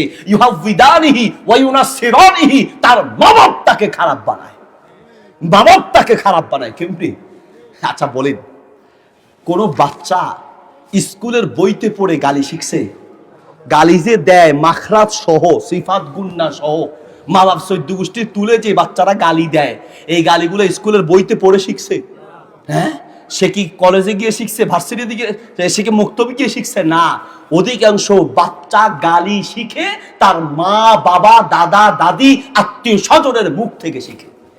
চট্টগ্রামে এক বাপ তার ছেলেকে ডাকতেছে আলার ফলাই কে, ছেলে আবার বাপরে বলতেছে দূর আবার ফলা কি লেডা হবে, বাপ ছেলেরে শালার পুত, ছেলে বাপের শালার পুত। পাশে দিয়ে এক হুজুর শুনছে, হুজুর গিয়ে বাপকে বলতেছে বাজি কি ইয়ে দে, তুই ইতারে খদ দে আলার ফলা, আর ইটা তোমারে খদ দে আলার ফলা, তোমারা কে কার আলার ফলা ঠিক করো তো, কে কার আলার ফলা। এবার বাপ উল্টা হুজুরে শুরু করছে দূর আলার ফলা, তুই ঘরে তুলে শুস, উল্টা আবার তারাই শুরু করছে। বাংলাদেশে গালি দিতে দিতে গেছে সৌদি আরব। এখন সৌদি আরবে যাওয়ার পরেও যেখানে বাঙালি ঢুকছে, বেয়াদবি মাফ করবেন, আত্মসমালোচনা করছি, অধিকাংশ বাঙালি যেই জায়গায় একবার গেছে, বাহরাইনে এক মুয়াজ্জিন, এক ইমাম সাহেব বাহরাইনের এক লোককে হত্যা করছে, এটাকে কেন্দ্র করে বাহরাইনি ইমাম মুয়াজ্জিন যা আছে সবগুলো চাকরি শেষ। সৌদি আরবে আমার এক সম্বন্ধী বাহিরে কান্ট্রিতে থাকেন, আমার আত্মীয় স্বজন অনেকে প্রবাসী আছে, এক প্রবাসে গিয়ে, বিদেশে গিয়ে চাকরি ঠিক করা, নিজের অবস্থান ঠিক করা যে কতটা কঠিন, এটা প্রবাসী ছাড়া অন্য কেউ বুঝবে না। আপনাকে দুনিয়ার জান দিয়ে ফেলবে বিদেশে যাওয়ার পরে। আপনি যে একসাথে একই পুকুরে ডুব দিয়েছেন, একসাথে গলা ধরে চা খেয়েছেন, চা দোকানে বসেছেন, বছরের পর বছর কাটিয়েছেন, এমনি আপনাকে ফোনে বলবে আসো আসো, যাওয়ার পরে আপনাকে মনে হয় চিনবেই না। এটা বাস্তবতা বলছি। তো বিদেশে গিয়ে এত কষ্ট করে একটা অবস্থান তৈরি করছে, বেশিরভাগ প্রবাসী আসার সময় আরেক বাঙালিদের যখন দায়িত্বটা দিয়ে আসে, আর যাওয়ার পরে দেখা যায় চাকরিটা খাইয়ে দিছে। এরকম বহু হয়েছে, একটা দুইটা না, বহুজন বিদেশ থেকে আসছে, বিশ্বাস করে বন্ধুকে দায়িত্বটা দিয়ে আসছে। বন্ধুকে তারা কত দিতেন, এত রিয়াল, আমার আরো 10-100 রিয়াল কমায় দিন, আমার আরো কিছু কমায় দিন, এই চাকরিটা খাইয়ে দিস। ঠিক না? প্রবাসী যারা ভালো করে বুঝবেন। তো বাঙালি যেখানে ঢুকছে সেখানে বেশিরভাগ ক্ষেত্রে একটা বদনাম সৃষ্টি করে আসছে। এই জন্য আমাদের কালচার চেঞ্জ করা উচিত, আমাদের আদর্শ পরিবর্তন করা উচিত। আর কথায় কথায় গালি তো আমাদের দেশের মানুষের পান্তা ভাতের পানির মতো। কিছু তো মাইকে বলা যায়, এমন এমন মা বাপ চোদ্দ গোষ্ঠী তুলে গালি আছে, ভাই এটা বোম মারলেও আমাদের মুখ দিয়ে বের হবে না। সৌদি আরবে গেছে, যাওয়ার পরে এক আরাবিয়ান মালিক এসে তারা রাগ করে একটু ধমক দিছে, ঠিক মতো কাজ করে নাই, একটু ভুল করছে, ধমক দিছে। এখন সে ধমক দিছে, মালিক হিসেবে ধমক দিতেই পারে, এ রাগ করে সেই মালিকের এমনি দাঁতের কামড়াইয়া তারে বলছে শালার পুত। সে মনে করছে যে তো আর আরাবিয়ান বুঝবে না, আরে ভাষা না বুঝুক, গালের কামড় তো বুঝে, এমনি করে বলছে। তো তো সে বুঝছে যে ভাই রে ভাই, এ মনে হয় আমার গালি টালি দিছে, সন্দেহ করছে, সে মুখস্থ করছে। মুখস্থ করে পরের দিন আরেক বাঙালির কাছে গেছে, যায় বলতেছে, ভাই রে কল আলী আহুকাল বাঙ্গালি শালার পুত মা মানাহু। ভাই আমার তোমার এক বাঙালি ভাই শালার পুত বলছে, শালার পুত অর্থ কি বলো তো? এখন যারে জিজ্ঞেস করছে সে মনে মনে চিন্তা করে, এই আকাম তো আমার বাঙালি ভাই ঘটাইছে, এখন এটার আসল অর্থ যদি বলি তো ওর চাকরি যাবে, আমার চাকরি নিয়ে টানাটানি লাগবে, ফ্যাক্টরিতে বাঙালি যা আছে সবগুলোর উপরে নির্যাতন স্টিম রোলার চলবে। তো এই জন্য সে চিন্তা করলো, থাক আমার ভাইটাকে বাঁচাই, অর্থটা একটু পাল্টায় দেই। বলছে, ভাই ইন্নাহু হামিদাকা ওয়া দালাকা মা সাব্বা, গালি দেয় নাই, দোয়া করছে ভাই আপনার জন্য। গালি দেয় নাই, তোরা দোয়া কি দোয়া করছে? বলে ভাই এটা দোয়া করে আপনার একটা প্রশংসা করছে। মা মানাহু অর্থ কি? অর্থ হচ্ছে গনিয়ুন, শালার পুত মানে হলো পয়সাওয়ালা। আমাদের দেশের পয়সাওয়ালাদেরকে শালার পুত বলে। তো বাঙালি আরাবিয়ানদের একটা ভালো অভ্যাস হলো, তারা কোনো ভুল করলে ক্ষমা চায়। ভুল করছে, আফওয়ান, আস্তাগফিরুল্লাহ, আফওয়ান, আমাকে মাফ করে দেন, আমি ভুল করেছি, ক্ষমা চায়। এটা আরাবিয়ানদের গুণ। আর আমাদের একটা বদ অভ্যাস হলো, ভুল করলে কইসিয়ারি, কইলে কইসিয়ারি তো কিছে, ঠিক না? আমরা সিঙ্গা দেখাই, কইলে কইসিয়ারি বেড়া তো কিছে, এরকম। অথচ ভুল করলে ক্ষমা চাওয়া উচিত। তো সে চিন্তা করলো, আমি তো তাকে ভুল বুঝে রাগ করছি, সে আমার প্রশংসা করছে, দোয়া করছে, আর তার দাঁতের কামড় দেখে আমি মনে করছি বোধহয় লোকটা আসলে থাকেই এমনি, আমি আসলে ভুল বুঝছি। পরের দিন যে গালি দিছে তার কাছে যাচ্ছি, এখন এ যাইতেছে আর ও পিছনে নামে, পরে বলতেছে থা লাখি একটু দিকে আসো, ভাই দিকে আসো। এখন সে আসতেছে ভয়ে ভয়ে, যে কি জানি বলছে, বুঝছে কিনা। আসার পরে বলছে, ভাই তুমি গতকালকে আনতা হামিদতানি তুমি আমার জন্য প্রশংসা করছো, দোয়া করছো, আমি না বুঝে তোমার রাগ করেছি, আমাকে তুমি মাফ করে দিও। তবে শুনো, তুমি মনে করছো আমি একা পয়সাওয়ালাই সব আমার, না না, আমার বাপ দাদা সবগুলো শালার পুতা ছিল, আমি একা না, মানে আমার পুরা বংশ সবাই শালার পুতের বংশ। না বুঝতে যা হয়। ভাইরা আমার বলতে চাচ্ছিলাম, এই পৃথিবীতে এদিকে, এই পৃথিবীতে হাঁটাহাঁটি করলে আমি কথা বন্ধ করে দেবো, কষ্ট হচ্ছে নাকি? রাত বেশি হয়ে যাচ্ছে, তো আমি যদি একটু রসকস না দেই তো আমি ওয়াজ করবো, আপনি আল্লাহুম্মা বিসমিকা আবুতু আহিয়া। এই জন্য মাঝে মধ্যে একটু কথা বলতে হয়। বলতে চাচ্ছিলাম, ইনসাফ করতে হবে। আপনি একজন স্বামী হিসেবে আপনার স্ত্রীর উপর আপনার ইনসাফ করতে হবে। তার মা বাবা আত্মীয় স্বজন সবকিছু ছেড়ে আপনার কাছে এসেছে, আপনার ইনসাফ করতে হবে। সন্তানের ব্যাপারে আপনাকে ইনসাফ করতে হবে। এই সন্তানটা আল্লাহর নিয়ামত, ঠিক কিনা? বিশ্বাস করেন ভাই, আমার পরিচিত এমন অনেক ভাই আছে, চোখের পানি ফেলে বছরের পর বছর কাঁদে একটা মাত্র সন্তানের জন্য, একটা মাত্র সন্তানের জন্য বছরের পর বছর কাঁদে, একটা সন্তান হয় না। আপনাকে যে সন্তান দিয়েছে, কে দিয়েছে? আল্লাহ। এই সন্তানটা যেন আল্লাহ বিরুদ্ধ পথে না যায়, আপনাকে সতর্ক থাকা উচিত। সন্তান কেন মা বাবার সাথে খারাপ আচরণ করে? কারণ আপনি সন্তানটাকে ইনসাফ কি জিনিস শিখার নাই। ও বাপ, কি দিয়ে যে আপনাকে বুঝাই, আপনি কত বড় বুদ্ধিহীন, কত বড় আপনি নিমক হারাম, কত বড় আপনি নাফরমান। আপনি আপনার সন্তানটাকে রাতে ঘুমানোর সময় বলে দিচ্ছেন, বাবা তাড়াতাড়ি ঘুমায় যাও, তাড়াতাড়ি। কেন? তুমি জানো না সকালে প্রাইভেটে যেতে হবে? আরে বাবা ঘুমাও তাড়াতাড়ি, তোমাকে স্কুলে যেতে হবে না কালকে, কালকে না তোমাকে অঙ্কের টিচার আসবে। আপনি সন্তানটা স্কুলে যাচ্ছে কিনা, অঙ্ক পড়ছে কিনা, ইংরেজি পড়ছে কিনা, নিয়মিত স্কুলে যায় কিনা, প্রাইভেটে যায় কিনা, আপনি ঠিকই খোঁজ দিচ্ছেন, কিন্তু আপনার সন্তানটা নিয়মিত মসজিদে যায় কিনা, নামাজ পড়ে কিনা, আপনি একটা বারো ঠিক মতো খোঁজ নেন। আপনার সন্তানটা নামাজ না পড়ে আপনার ঘরে ঘুমায়টা কি করে? আপনি মা, আপনার সন্তানটা নামাজ না পড়ে ঘুমায় কি করে? আপনি আসলে সন্তানের উপর ইনসাফ করতে পারেন নাই। কিয়ামতের মাঠে বহু সন্তান আল্লাহর কাছে আবেদন করে বলবে, রব্বানা আতিহিম জিফাইনি মিনাল আযাব, মা বাপকে নিয়ে আসো, ডাবল শাস্তি দাও, নিয়ে আসো, নাজআলহুমা তাহতা কুদাবিনা, আল্লাহ পায়ের তলায় রেখে বুকে লাথি মেরে এরপর আমি জাহান্নামে যাব। কেন আমার মা বাবা আমাকে নামাজের কথা বলে নেই? কেন আমাকে কোরআনের কথা বলে নেই? কেন আমাকে দ্বীনের পথে চলতে বলে নেই? কেন আল্লাহ তোমার কথা শেখায় নেই? মা বাপকে নিয়ে আসো, বুকে লাথি মেরে তারপরে যেতে চাইবো। সেই দিনটা কেমন হবে বলেন? যে সন্তানের জন্য আপনি জীবনটা শেষ করে ফেলেছেন, সেই সন্তান যদি আপনার বুকে লাথি মারতে চায়, তো এর চেয়ে দুঃখের, এর চেয়ে কষ্টের, এর চেয়ে আর্তনাদ আর কি হতে পারে? কিয়ামতের মাঠে বহু বাপ নিজের গোস্ত নিজে কামড়াবে, নিজের হাতের গোস্ত নিজে কামড়াবে, থেতলায়া নিজের গোস্ত নিজে কামড়াবে, আর বলবে যে কি করলাম আমি, কি আফসোস করলাম, এই সন্তান থাকার চেয়ে তো না থাকা ভালো ছিল, এই সন্তান জন্ম হওয়ার চেয়ে তো না হওয়া ভালো ছিল। প্রিয় বাপ, সন্তানকে যদি শান্তি পেতে চান, তো সন্তানটাকে শিখান ইসলাম কি, দিন কি, তাকে শেখানোর চেষ্টা করেন। আপনাকে একজন ইনসাফকারী হতে হবে নিজের পরিবারে। এবার আসেন সমাজে, রাষ্ট্রে। এই পয়েন্টটা বলেই শেষ করে ফেলছি। ও দোস্ত, দেশে একটা পরিবর্তন হয়েছে, আলহামদুলিল্লাহ, জালেমদের একটা পরিবর্তন ঘটেছে। এখন দেশে আর একটা পরিবর্তন দরকার। সেই পরিবর্তন হবে শিক্ষা ব্যবস্থার পরিবর্তন। স্কুল কলেজ ভার্সিটিতে আল্লাহর কোরআন বাধ্য করতে হবে, নবীর হাদিস বাধ্য করতে হবে, নবীর ইতিহাস বাধ্য করতে হবে। তবে ওই স্কুল কলেজ ভার্সিটি থেকে মন্ত্রী তৈরি হবে, মিনিস্টার তৈরি হবে, এমপি তৈরি হবে, ইনশাআল্লাহ ইনসাফকারী তৈরি হবে, কোন জালেম তৈরি হবে না।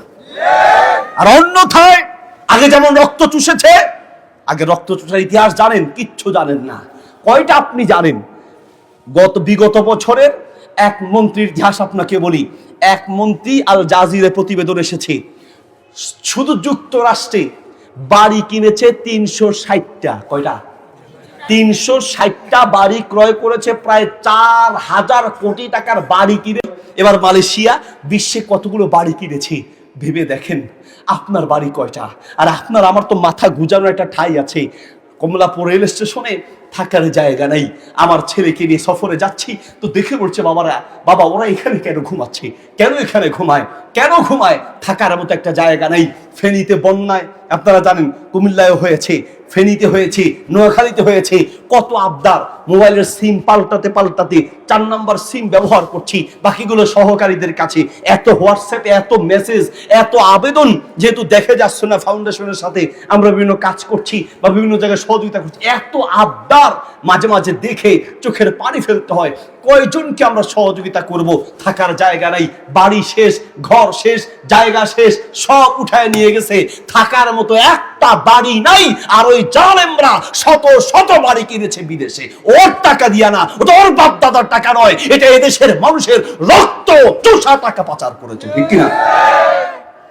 ঢাকা শহরে আরেকজন সাবেক মেয়র বিগত বছরের, ওর দুপুর বেলা বাড়ি থেকে অফিসে এক বেলা খাবার আনবে। ইনকিলাব পত্রিকা এসেছে, বাড়ি থেকে অফিসে এক বেলা খাবার আনার জন্য সরকারি টাকায় একটা গাড়ি কিনেছে। নাউজুবিল্লাহ বলেন।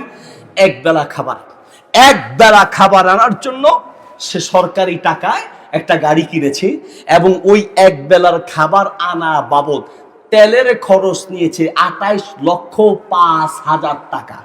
কয় লাখ টাকা আপনার আছে? 28,05,000 টাকা শুধুমাত্র এক বেলার খাবার আনার তেল খরচ নিয়েছে।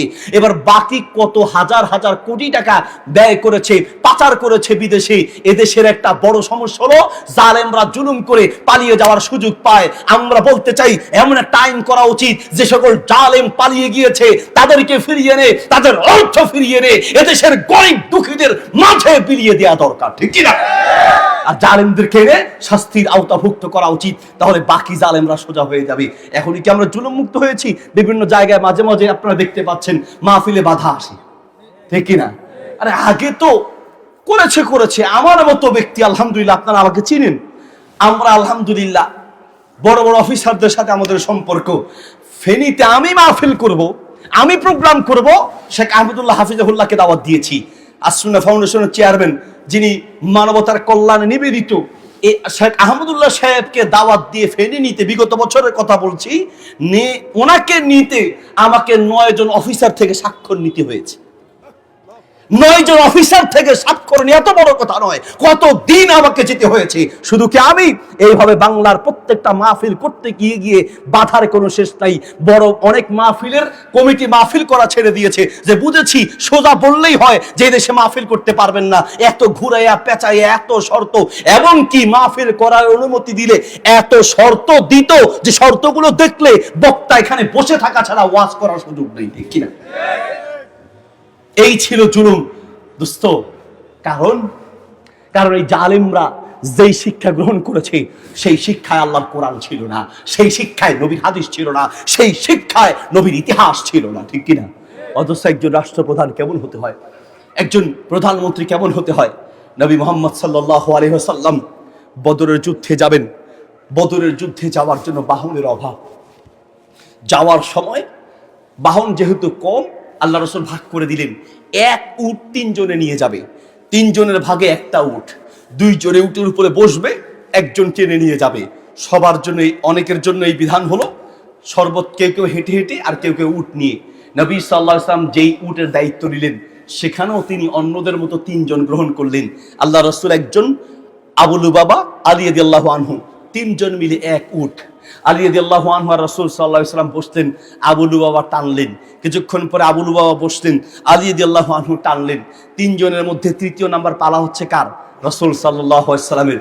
আল্লাহ রাসূল যখন উট টানার জন্য নামলেন, আলী রাদিয়াল্লাহু আনহু আর আবু লুবাবা হাত ধরে বললেন, ইয়া রাসূলুল্লাহ, আপনি তো রাষ্ট্রপ্রধান, আলাদা সম্মান তো আপনার আছেই, এছাড়াও আপনি সাইয়্যিদুল মুরসালিন, আপনি উট টানবেন আর আমরা উটের উপরে বসবো? ইয়া রাসূলুল্লাহ, হতে পারে না, এটা হতে পারে না, আমরা পারবো না ইয়া রাসূলুল্লাহ।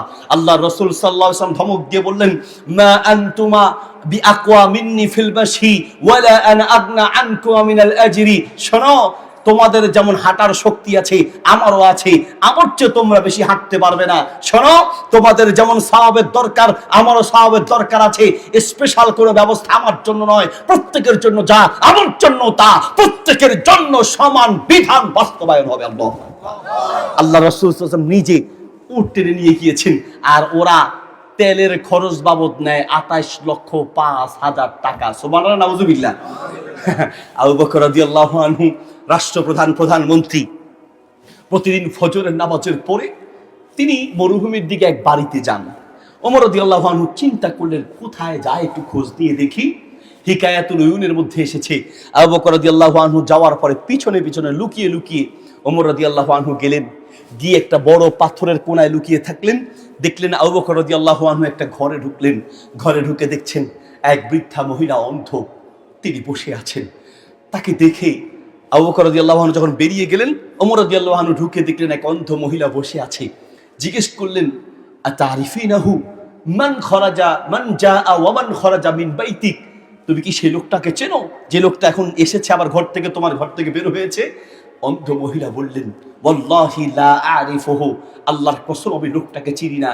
ওয়ালাকিন্নাহু রাজুলুন তাইয়্যিব ফিল আরদ, তবে আল্লাহর কসম করে বলছি এই লোকটা এই পৃথিবীর আমার জানা মতে সবচেয়ে উত্তম এবং শ্রেষ্ঠ মানুষ। কেন জানো? কেন কেন কেন কারণ হচ্ছে এই লোকটার সাথে আমি অন্ধ মহিলা, আমার সাথে রক্তের কোনো সম্পর্ক নাই, আমার সাথে তার আত্মীয়তার কোনো সম্পর্ক নেই, শুধু আমি অসহায় বলে, চোখে দেখি না বলে প্রতিদিন সকালে ফজরের পরে এসে আমার বাসায় নিজে আমার জন্য খাবার তৈরি করে আমার ঘর পরিষ্কার করে প্রতিদিন সকালে আবার এই কাজটুকু করে দেয়। দুনিয়ার কোনো স্বার্থ নাই, রক্তের কোনো সম্পর্ক নাই। আল্লাহ, কেমন হতে হয় একজন প্রধানমন্ত্রী, কেমন হতে হয়।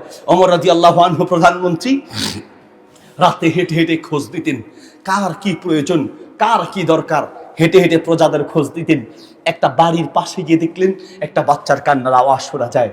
বাচ্চার কান্নার আওয়াজ শুনে বাড়ির পাশে দাঁড়িয়ে থাকলেন। কিছুক্ষণ চুপ থেকে দেখলেন বাচ্চাকে তার মা বলছে ঘুমিয়ে যাও, রান্না হচ্ছে, রান্না হলে তোমাকে ডেকে দিব, বারবার ঘুম পাড়ানোর চেষ্টা করছে। ওমর রাদিয়াল্লাহু আনহু ভাবলেন ঘটনা কি, বাচ্চাকে কাঁদাচ্ছে অথচ খাবার দেয় না। ভিতরে ঢুকে বললেন, বাচ্চাকে কাঁদাচ্ছ, কোনো খাবার দিচ্ছ না কেন? মহিলা চোখের পানি ছেড়ে দিয়ে বললেন, আমি অভাবী মানুষ, আমি যে বাচ্চাটাকে একটু খাবার দিব সেই খাবার আমার ঘরে নাই, তো পাতিলের মধ্যে কি? বলছে আমি বাচ্চাটাকে জাস্ট একটু তাকে আমি বুঝ দিচ্ছি।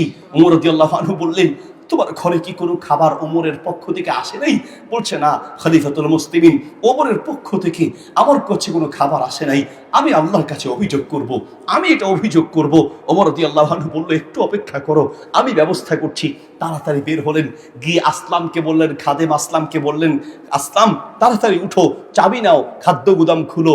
খাদ্যের গুদামটা খুললেন, বললেন, আসলাম একটা আটার বস্তা আমার পিঠে উঠায়া দাও। আসলাম বলছে, আমিরুল মুমিনিন, আমি তো আপনার খাদেম আছি, আপনি আমার পিঠে উঠায়া দেন, আপনি পিঠে করে টানবেন আটার বস্তা, এটা কি করে আমি মানবো?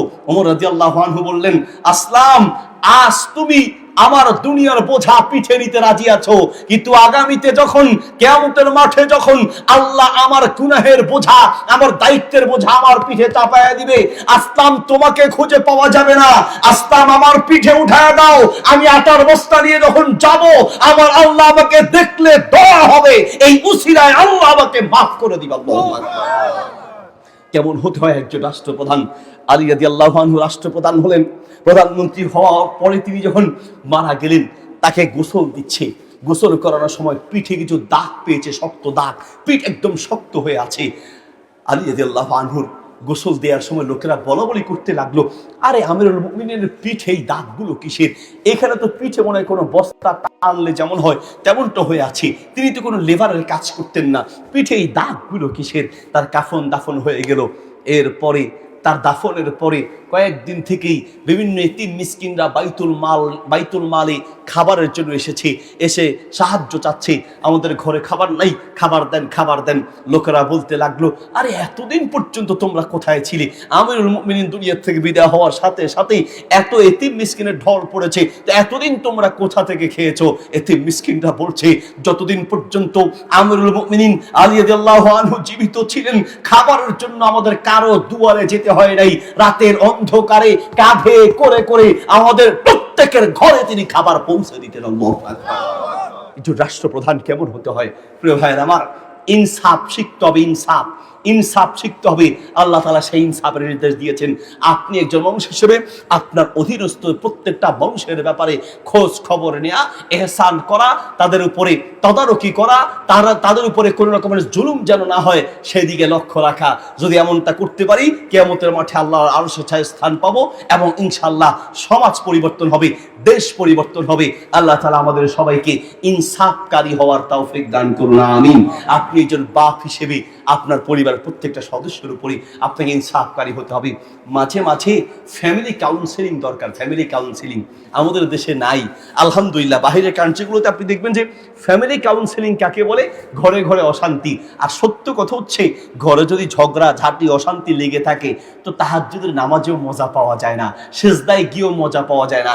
এজন্য ঘরটাকে শান্তির করতে হয়। সে শান্তির জন্য মাঝে মাঝে উচিত স্ত্রীকে জিজ্ঞেস করবেন, আমার কোন কোন দিকটা তোমার খারাপ লাগে, একটু মনটাকে শক্ত করে পারলে বরং লিখে দিতে বলবেন যে আমার কোন কোন ভুলটা তোমার কাছে অপছন্দনীয় মনে হয়, একটু লিখে দাও, লিখে দাও, আমি আমাকে সংশোধন করব। প্রথমে দেখা যাবে 20টা আপনার ভুল পেয়েছে।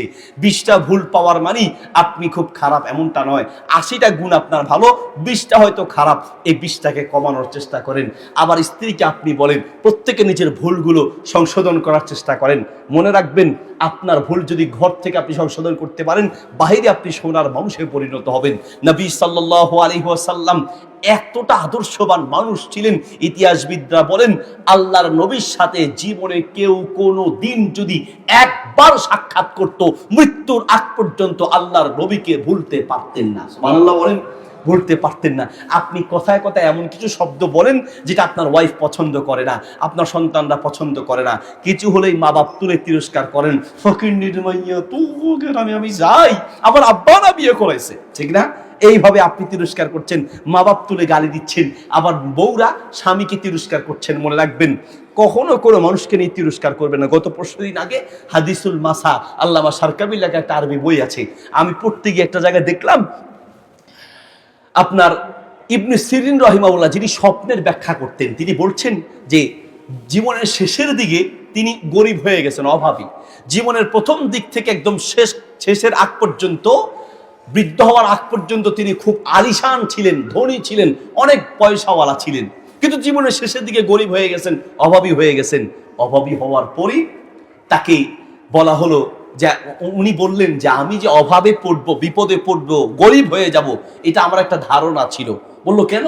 বলছি আমি যখন ধনী ছিলাম, আমি একজন অভাবী লোককে দেখে তিরস্কার করেছিলাম। আমি একজন অভাবী লোককে দেখে, গরিব লোককে দেখে তাকে নিয়ে একটু তিরস্কার করেছিলাম, যার ফলে আমি যে এইরকম বিপদে পড়বে এটা আমার ধারণা ছিল। 20 বছর পরে সেই ধারণা বাস্তবায়ন হলো। এই জন্য কোনো মানুষকে নিয়ে তিরস্কার করবেন না। বংশ নিয়ে, তার পরিবার নিয়ে, তার এলাকা নিয়ে, তার দেশ নিয়ে, জেলা নিয়ে এইভাবে তিরস্কার করা, এগুলো হচ্ছে বিপদে পড়ার কারণ। আল্লাহ হয়তো আপনাকেও সেই রকম তিরস্কার করবেন বা অপমানিত করবেন। আল্লাহ তাআলা আমাদেরকে ইনসাফকারী হওয়ার তৌফিক দান করুন। মুখে ইনসাফ, চালচলন ইনসাফ, খরচে ইনসাফ। ছেলের প্রতি খরচ বেশি করলেন, মেয়ের প্রতি খরচ কম করলেন, ইনসাফ হলো না। ছেলেকে সম্পদ বেশি দিলেন, তার মানে শরীয়তের যে বন্টন, এক ছেলেকে বেশি দিলেন, আরেক ছেলেকে কম দিলেন, ইনসাফ হলো না। মেয়ের যে যতটুকু প্রাপ্য ততটুকু দিলেন না, আপনি ইনসাফ করলেন না। বেইনসাফীদের শাস্তি এই দুনিয়াতেই পেতে হয়। আল্লাহ তাআলা আমাদেরকে বেইনসাফী থেকে বাঁচার তৌফিক দান করুন, ইনসাফকারী হওয়ার তৌফিক দান করুন। আলোচনা অনেক হয়েছে আলহামদুলিল্লাহ। যত বেশি করব তত রাত ঘনিয়ে আসবে, ফজরের নামাজ মিস যাবে। সারা জীবন যদি 1 লক্ষ মাহফিল শুনেন আর 1 ওয়াক্ত নামাজ ছেড়ে দেন, 1 লক্ষ মাহফিল শুনলেও ওই 1 ওয়াক্ত নামাজের গুনাহ মাফ হবে না। এই জন্য মাহফিলের ওয়াজ শোনা যেমন জরুরি, তার চেয়ে লক্ষ কোটি গুণ বেশি জরুরি নামাজ পড়া।